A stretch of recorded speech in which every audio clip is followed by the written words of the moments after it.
7 things broke people buy that rich people never touch.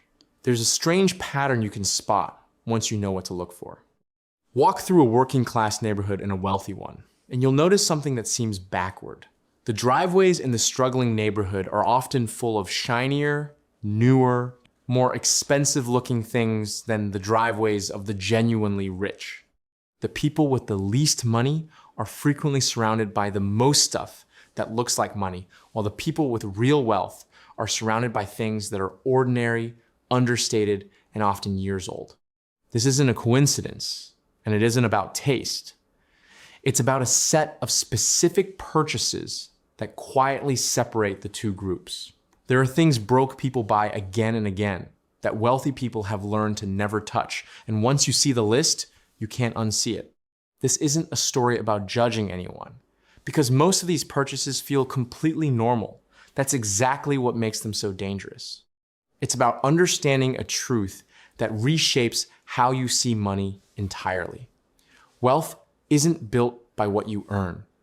It's built by what you don't spend, and the people who stay broke often stay broke because of a handful of predictable purchases that feel like rewards but function like leaks. The rich didn't avoid these things because they couldn't afford them. They avoided them precisely because avoiding them is how they got rich. So let me walk you through 7 things that quietly keep people broke. The things the wealthy quietly refuse to buy, and by the end, you might recognize a few hiding in your own life. Number 1, brand new cars that lose value the moment they're driven. This is the big one, the single most expensive habit on the entire list, and it's the one broke people defend the hardest. A brand new car is one of the fastest depreciating major purchases a person can make. It loses a large chunk of its value the instant it leaves the lot, and keeps bleeding value every year after. Yet, for many struggling households, the new car with the monthly payment that never ends is treated as a necessity, even a symbol of having made it. The wealthy see it completely differently. They understand that a car is a tool that goes down in value, not an investment. So paying a premium for new is paying extra for something guaranteed to shrink. That's why so many genuinely wealthy people drive modest, slightly older, reliable cars they paid for outright. They'd rather own a depreciating asset cheaply than finance one expensively. The broke person buys the car to look successful. The rich person skips it and quietly invests the difference into something that grows instead of shrinks. Number 2, the constant upgrade to the newest phone and gadgets. Every year, a new phone appears, marketed as essential, and every year, millions of people who can least afford it line up to trade a perfectly working device for the newest model, often financing it, often paying for years. The wealthy, ironically, are far more likely to use a phone until it genuinely wears out. They've grasped something the upgrade cycle is designed to hide. A 2-year-old phone does virtually everything a brand new one does.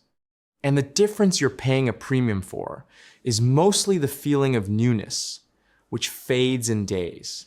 Broke people buy the upgrade to feel current. Rich people keep the old one because they've stopped needing objects to signal anything about them. The money that isn't poured into a relentless upgrade treadmill is money that can quietly go to work building actual wealth. Number 3, brand name everything, just for the label. Here's a purchase that reveals the entire psychology in a single act. Paying dramatically more for an ordinary item simply because it carries a recognizable logo. The status handbag, the designer clothes, the premium label on a product that's functionally identical to the cheaper one beside it. Struggling households often spend a disproportionate share of their income on visible brands because the brand is a signal, a way of announcing status to the world. The wealthy, especially the quietly wealthy, frequently do the opposite. They buy the unbranded version, the store brand, the thing that simply works, because they have nothing to prove and no interest in paying a tax for a logo. This is the great irony of status spending. The people who most need to look rich buy the labels. And the people who actually are rich often couldn't care less. Every dollar spent on a logo is a dollar spent on other people's perception. And perception has never made anyone wealthy. Number 4, lottery tickets and get-rich-quick gambles. This one is painful, but important. Studies consistently find that lottery spending falls hardest on lower income households. The people who can least afford to lose money spend the largest share of it chasing a near impossible jackpot. It feels like hope, like a shortcut, like the one thing that could change everything overnight. The wealthy almost never touch it, and not because they don't like money, it's because they understand the math, and the math is brutal. Wealth, for nearly everyone who has it, was built slowly and boringly, through consistent saving and patient investing, not through a miracle ticket. The broke person buys the fantasy of instant riches. The rich person builds the reality of gradual ones. The lottery sells a dream for a price. And the price is the very money that, invested instead, could have quietly built the future the ticket only pretends to offer. Number 5, expensive daily conveniences that quietly add up. This is the subtlest one, because no single purchase feels significant, and that's exactly why it's so destructive. The daily bought lunch, the premium coffee, the constant food delivery, the impulse conveniences that each cost a little and collectively cost a fortune. The struggling household often bleeds an enormous amount of money through these small, invisible leaks, precisely because none of them ever feels big enough to worry about. The wealthy tend to be far more deliberate here, not because they can't afford the coffee, but because they understand that small recurring costs multiplied across years quietly become some of the largest expenses in a life.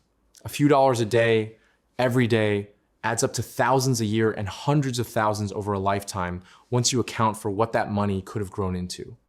Broke people ignore the small leaks because they're small. Rich people plug them because they know that small, repeated, and automatic is exactly how both debt and wealth are actually built. Number 6, paying interest on things they don't need. There's a line that quietly separates the wealthy from everyone else, and it's this: the wealthy earn interest and the broke pay it. Carrying a balance on a credit card for things you've already consumed, the dinners, the clothes, the trips, means paying a premium month after month for the privilege of having spent money you didn't have. It is one of the most efficient wealth destroyers ever invented, because the compounding that builds fortunes works just as relentlessly in reverse against the person who owes. The wealthy treat consumer debt as something close to an emergency, to be avoided or eliminated fast, because they refuse to run someone else's profit machine with their own money. Broke people finance their lifestyle and pay for it many times over. Rich people wait until they can afford a thing, buy it once, and keep every dollar the interest would have eaten. The difference between those two habits over a lifetime is a fortune. Number 7, a bigger house than they actually need. The final one is the most respectable and the most damaging because it hides behind the language of investment. The oversized home, more square footage, more bedrooms than get used, a mortgage stretched to the absolute limit of what the bank will approve, is often sold to us as the ultimate marker of success. But a bigger house doesn't just cost more to buy. It costs more to heat, cool, furnish, insure, tax, maintain, and repair forever. And it quietly consumes the money that could have been building real wealth elsewhere.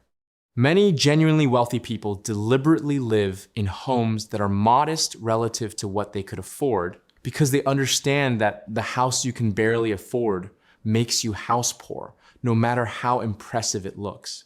The broke person buys the biggest house they can qualify for. The rich person buys less house than they can afford and invests the enormous difference. One decision signals success, the other quietly creates it. Putting it all together, step back and look at these 7 purchases as a single pattern, and something becomes clear. Every one of them has the same shape. It costs money now. It loses value or drains value over time. And this is the key.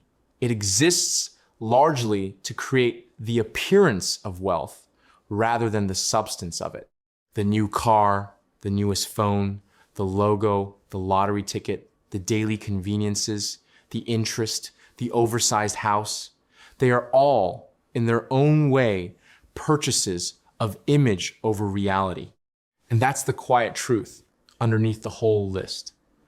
Broke people and rich people are often separated not by how much they earn, but by whether they spend money to look wealthy or to become wealthy, because you very rarely get to do both. None of this means you can never enjoy your money. You can, and you should. The point is to spend consciously instead of automatically, to notice which of these purchases are quietly leaking your future away, and to redirect even a little of that money toward the boring, unglamorous things that actually build wealth. Because the rich didn't get there through a secret you've never heard of. They got there by quietly refusing the exact purchases that keep everyone else running in place, and then patiently letting the difference grow into the freedom the shiny things only ever pretended to offer.